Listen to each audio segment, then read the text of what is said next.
Salut, aujourd'hui je vais lire un texte que j'ai écrit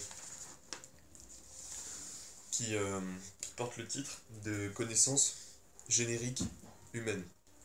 Mais je sais pas si le texte l'explique parce que je l'ai écrit il y a quelques jours et je me souviens pas vraiment de ce qu'il y a dedans.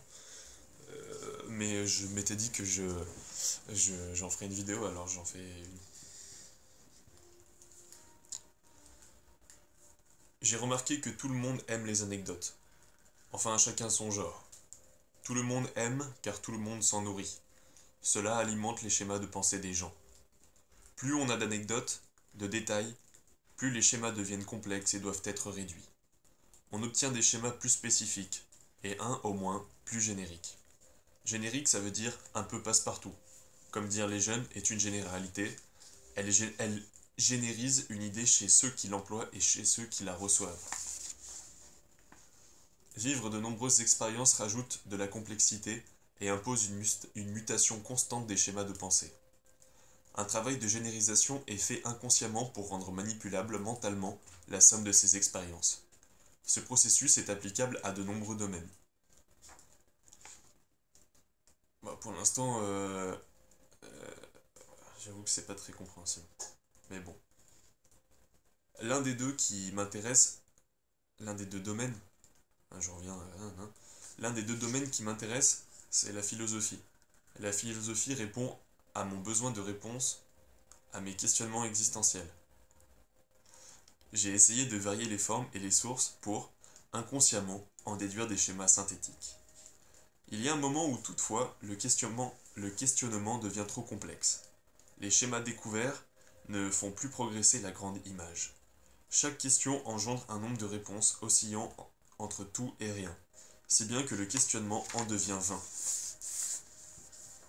La seule solution à ce piège de l'intellect est d'accepter l'absence de direction écrite.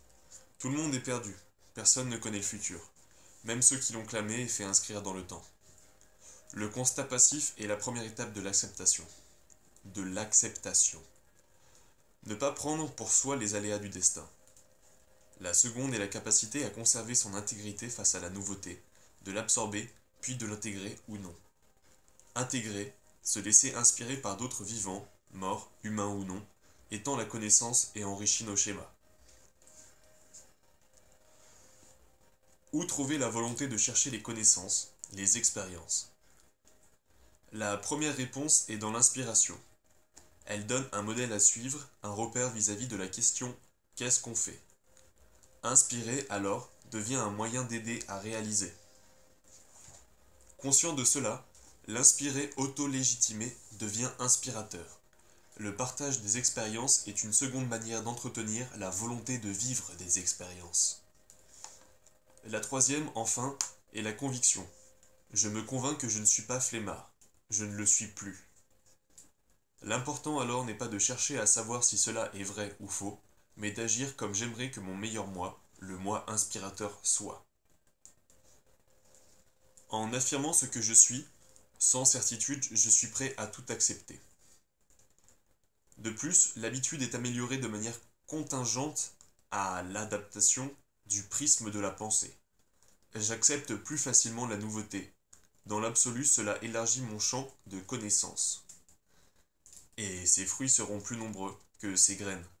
La généricité la décompose. Je reprends la dernière phrase parce que j'ai mis mon doigt dessus, du coup j'arrivais pas à lire et j'ai inventé des mots. Je reprends même une phrase avant. J'accepte plus facilement la nouveauté. Dans l'absolu, cela élargit mon champ de connaissances. Et ses fruits seront plus nombreux que ses graines. La généricité, la décomposition et l'abstraction progressent.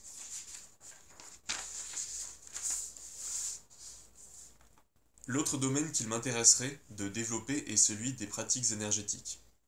J'ai été amené par curiosité au yoga, pratique, par opposition au yoga philosophique. J'ai été amené par curiosité au yoga pratique et aux arts martiaux internes. Ma pratique anarchique a néanmoins développé ma proprioception, le sens qui permet de sentir et d'interagir avec son corps.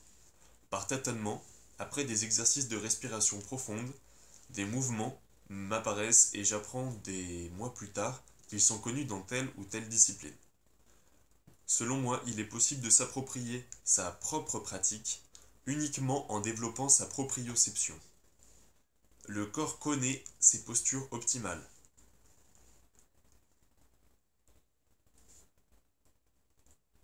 Le corps connaît ses postures optimales, indique les blocages et les façons de les résoudre.